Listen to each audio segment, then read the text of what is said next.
Avec ou sans parure, avec Méditoici.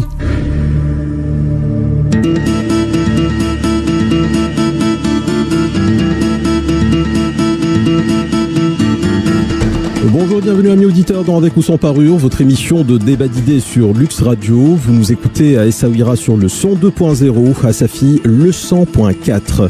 Peut-on se poser la question de la santé mentale des psychiatres, psychologues et autres psychothérapeutes, ceux qui dans notre imaginaire collectif sont doués de facultés extraordinaires à surmonter les difficultés de la vie?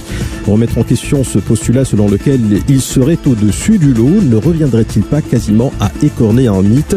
Récemment à Casablanca, un psychiatre ou psychologue plutôt s'est donné la mort dans des circonstances qui restent à élucider et sur lesquelles on ne reviendra pas.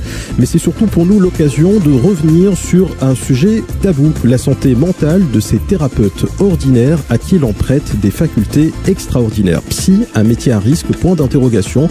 C'est donc l'intitulé de ce débat et voici les invités qui ont accepté d'y participer. Tout d'abord, dans le tour de table, Bernard Corbel, psychologue, psychothérapeute. Vous cumulez plus de 30 ans d'expérience entre le Maroc et la France. Vous étiez notamment psychologue référent dans une clinique privée à Casablanca. Par ailleurs, vous enseignez la psychologie dans plusieurs institutions. Bernard Corbel, bonjour. Bonjour et merci. C'est moi qui vous remercie. Madame, messieurs, tout de suite l'édito préparé par la rédaction et bien sûr on se retrouve juste après pour vos commentaires. Un psychologue s'est donné la mort récemment à Casablanca et le fait divers en a choqué plus d'un. Comment imaginer un instant que dépression et pensée suicidaire soient aussi le lot des thérapeutes? Il est en effet difficile a priori de facilement le concevoir et pourtant, même si les circonstances qui ont conduit au suicide du psychologue de Casablanca ne sont pas encore connues, quelle qu'elle soit, le suicide est toujours un acte de désespoir s'il n'est pas en soi un ultime espoir de mettre fin à une souffrance qui dure et pousse des individus émotionnellement fragilisés jusqu'à leur pire retranchement.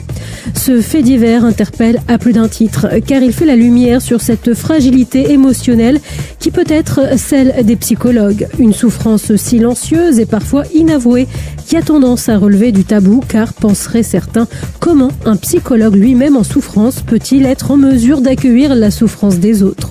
Ces autres pour qui le psy n'est pas un homme ordinaire. Un homme ordinaire a des doutes, des peurs, des angoisses et des faiblesses. Un psy, lui, est perçu comme un être extraordinaire qui a réponse à tous les doutes, à toutes les peurs et les angoisses. Un psychologue en aveu de souffrance est un psychologue en aveu d'impuissance et d'incompétence face à la souffrance.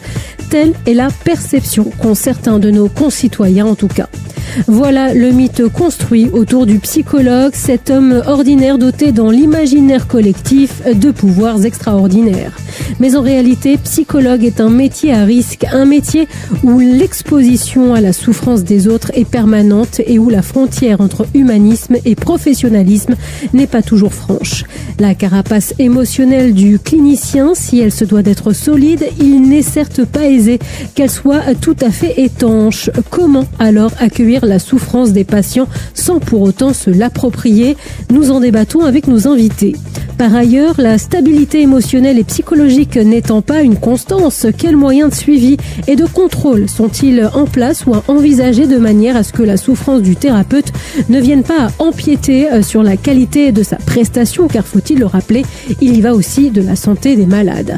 C'est le débat que nous ouvrons en tout cas avec nos invités cet après-midi dans Avec ou sans parure. Avec ou sans parure. Le débat est ouvert. Première réaction à l'édito, votre commentaire.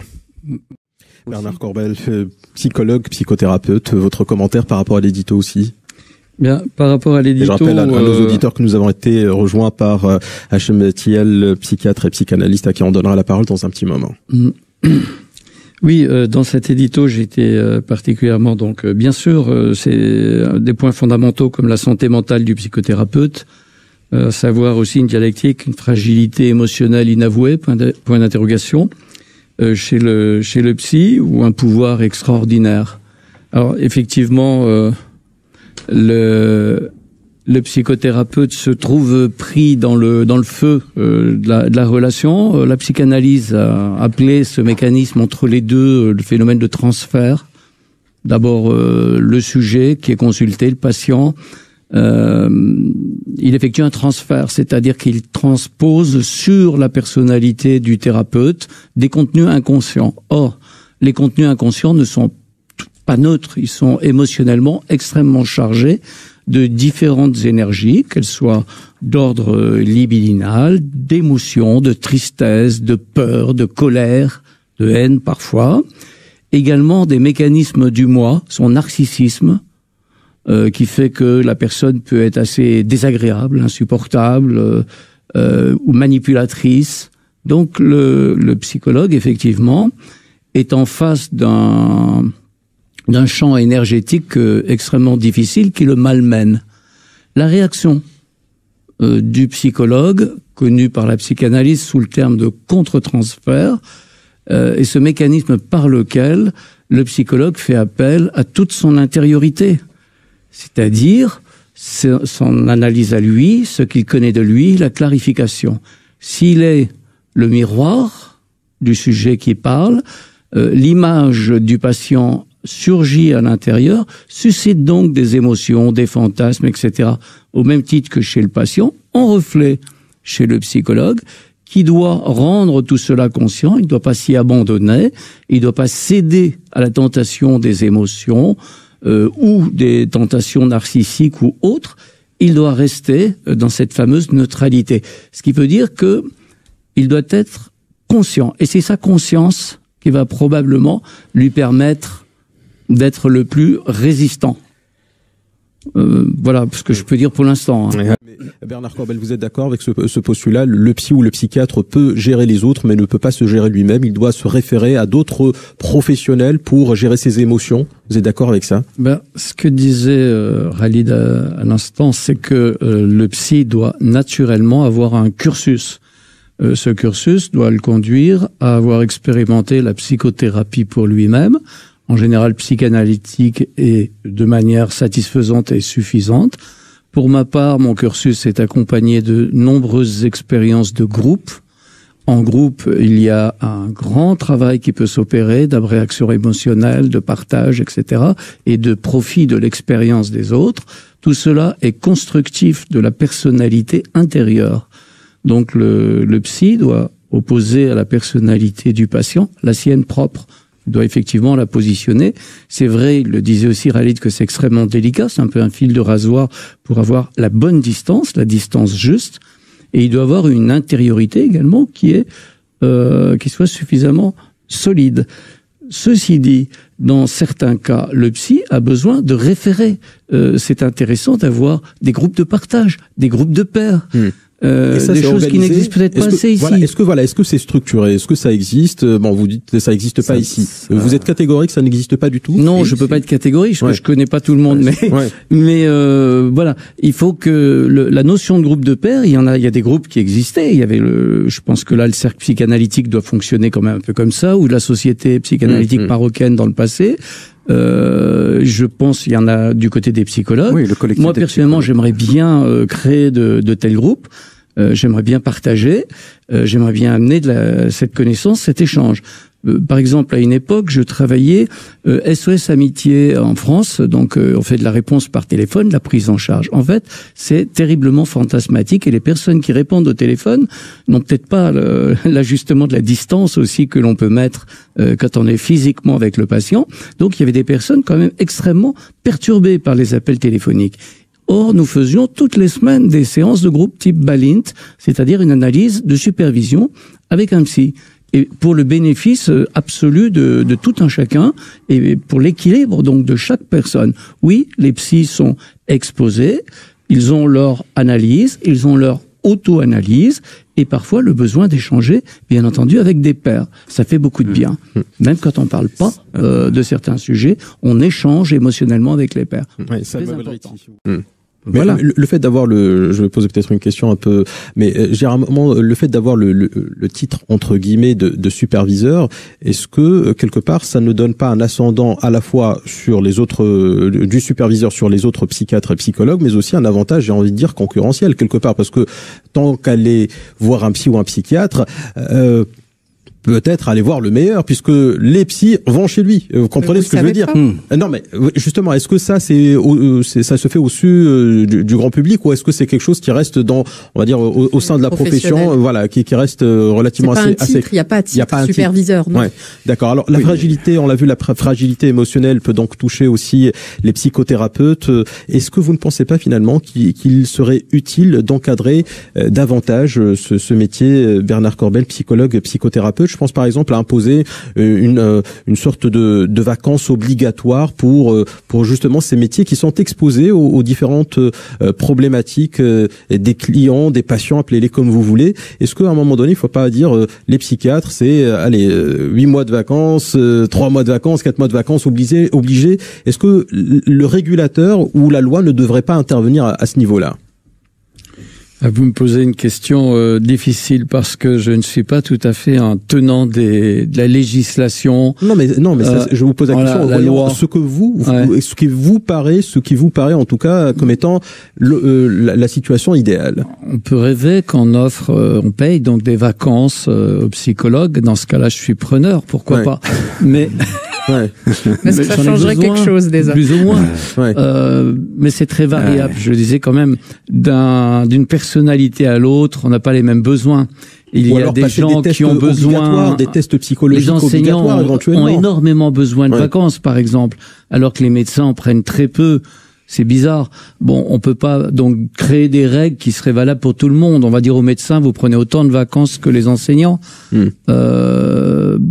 Savoir. Le métier est lourd, c'est ce que disait Hachem Thiel. C'est-à-dire qu'à un moment donné, vous êtes confronté quand même à un labeur qui est quand même assez particulier. Est-ce que alors peut-être les vacances, c'est peut-être pas la solution, mais des tests psychologiques à intervalles, on va dire assez réguliers. Est-ce que c'est peut-être quelque chose qu'on pourrait préconiser dans le cadre justement soit d'un arsenal juridique, soit je ne sais pas, mais ou interprofessionnel, je ne sais pas, mais quelque chose qui pourrait d'imposer, d'arsenal, toute une machine un peu militaire pour gérer une activité qui ne l'est vraiment pas. Moi, je parlerais plutôt d'espace. Il y a des espaces de rencontre, je disais, entre confrères, quand on peut discuter un moment ensemble, c'est très important. C'est très important parce que notre état interne, on le confronte à celui de notre père, de notre collègue, et dans ces échanges, il y a des profits. Le danger, c'est l'isolement. Pour le psy, c'est d'être isolé dans sa pratique. Son orgueil peut l'enfermer parce que il pense qu'il n'a pas besoin de communiquer avec les autres, des échanges. Ça, c'est une question de santé, de sanité psychologique. Donc, il faut que le psy ait une capacité, même s'il est de nature introverti, à échanger avec ses pairs. Ça, c'est fondamental parce que si on discute avec l'épicier du coin, c'est très bien. On peut sortir, être extraverti, mais on règle pas ces problèmes. Alors qu'avec les collègues, on sait effleurer les sujets qui nous touchent émotionnellement. On sait lâcher cette tension interne et par l'échange, elle se dissipe habituellement. Du moins si le psy est en bonne santé mentale, comme vous le disiez au début, la question de la santé mentale du psychologue. Bernard Corbel, psychologue, psychothérapeute, c'est pas un métier à risque malgré le fait qu'on observe aujourd'hui, et d'ailleurs ça a été dit tout à l'heure en début d'émission par Khalid Laluge, il y a un taux quand même de suicide qui est assez important chez les psychiatres. Depuis que la prise en charge existe, depuis les débuts de la psychanalyse, cette notion elle a quand même été posée. On a toujours considéré que, effectivement, le psy qui veut porter la misère des autres, il s'expose lui-même. Le risque, il est là, il est dans le fait que je m'expose au travers de moi-même. Pour pouvoir faire une écoute, quelque chose entre en moi, agite quelque chose, je dois le gérer. Donc, c'est dans les réponses qu'il faut y faire que ça diffère. Il y a un risque, c'est un risque psychologique. Si la personne dérive, elle est mal, elle pourra plus assumer son travail. Un jour, elle va en trouver un autre. Je pense qu'il y a pas mal de personnes qui vont tout simplement changer de job parce qu'ils ne peuvent tout simplement pas. Ceux qui restent, c'est parce qu'ils se sentent forts, en bonne santé, capables de résister. Voilà. Et s'il y a des moments d'imperfection, on le disait tout à l'heure, il y a la table des échanges, les partages qui sont absolument essentiels. Donc le psy se met à l'aise, se régénère, je dirais, un petit peu en permanence. Mais s'il ne fait pas cela, s'il n'a pas cette capacité introspective, s'il ne partage pas, comme je dis, s'il est en isolement, à ce moment-là, oui, il prend des risques, mais son risque, ça va être quoi? Ça va être de faire de la dépression, de somatiser, de se sentir horriblement fatigué, etc. C'est pas forcément un risque psychiatrique, sauf s'il est lui-même, dès le départ, porteur de tels risques. Mais bon, ça, donc il y a un facteur qui porte sur les épaules, qui pourrait le fragiliser, mais si il travaille bien, ça devrait aller, quoi. Voilà. Elles sont surtout locales. Surtout locales. Bernard Corbel, vous voulez réagir, psychologue, psychothérapeute.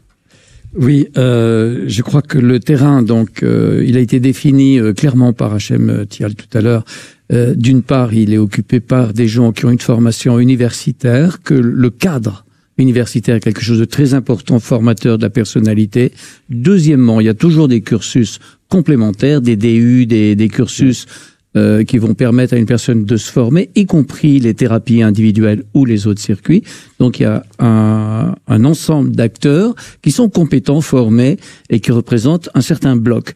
D'autre part, le même territoire est occupé, on le disait, par d'autres formations aujourd'hui, des nébuleuses plus ou moins psycho avec des relents un peu New Age parfois, etc. On trouve de tout et tout le monde se met à faire de l'hypnothérapie. On fait une formation à l'hypnose conversationnelle et on devient hypnothérapeute, analyse transactionnelle, thérapeute en analyse transactionnelle, etc. Le terme de thérapeute nourrit l'orgueil. Ça s'achète, ça se vend, c'est un commerce. Et ça, c'est un problème. Voilà, donc je crois qu'il faut pas se tromper de cible. D'un côté, il y a une profession qui est relativement bien organisée. Pour les modèles, par exemple en Europe, le titre de psychothérapeute, il a été parfaitement défini. On demande 2500 heures de formation sur 5 ans, avec des stages, bien sûr, des ateliers à mi-temps, donc des groupes et des ateliers de travail, donc une organisation particulière, et pour avoir le titre, présenter 100 heures de thérapie individuelle. Ça veut dire que, voilà, il y a un sérieux, toujours par rapport à la population des vrais professionnels du métier, qui est là. Et ça, c'est des modèles qu'on peut emprunter. C'est pas légiférer à ce niveau-là, c'est juste s'assurer que si vous utilisez un titre, vous avez un cursus qui peut y répondre. Hein, alors bien sûr, après, il y a les choses qui se mettent en place. Ceux qui ont, dans le passé, n'ont pas forcément fait les mêmes trajectoires, mais bref, il y a des équivalences, etc., qui peuvent être mises en place. Donc, ça peut être parfaitement défini. Donc, il faut un ordre qui mette de l'ordre, mais pas, pas forcément la loi. Une espèce une fraternité organisée. Je pense que ça, c'est très important. Voilà. Bernard Corbel, psychologue, psychothérapeute, pour le mot de la fin. Oula. Pour le mot de la fin. Cette rencontre, d'abord en soi, elle constitue un acte pratiquement constructif et donc qui, je pense, s'inscrit complètement dans ce qu'on peut faire. Ouais. Par exemple, faire une émission radio comme celle-ci, hein, parce que je crois que la richesse des débats, des questions et des réponses a permis de faire le tour de la question, de ses limites aussi, mais également des solutions opératoires. Merci à nos invités pour leur participation dans Merci pour l'invitation. Merci à Hachem Thial, merci à vous, psychiatre, psychanalyste, Selma Belriti, psychologue clinicienne. Merci à Kalim Benkiram, psychologue clinicien et psychothérapeute. En fait, je dirais psychanalyste. Oui, psychanalyste, pardon. Merci à Khalid Yalej, psychiatre et psychanalyste. Merci et beaucoup. Bernard Corbel, psychologue, psychothérapeute. Merci beaucoup à nos invités pour leur participation dans Avec ou sans parure. Tout de suite, place aux après-midi tentations. C'est jusqu'à 18h. Les nuits magiques, c'est de 20h à minuit en compagnie de Karim Alain Boucher. Excellent après-midi à toutes et à tous sur Lux Radio. Je vous retrouve demain pour un autre débat.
Avec ou sans parure, avec Méditoici.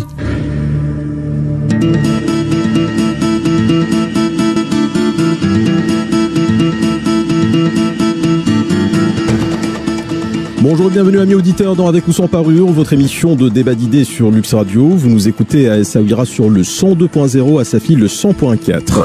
Depuis quelques semaines, un sujet revient dans tous les discours, toutes les discussions, celui du boycott de 3 marques de produits de grande consommation, Sidiali pour l'eau minérale, Africa pour les carburants.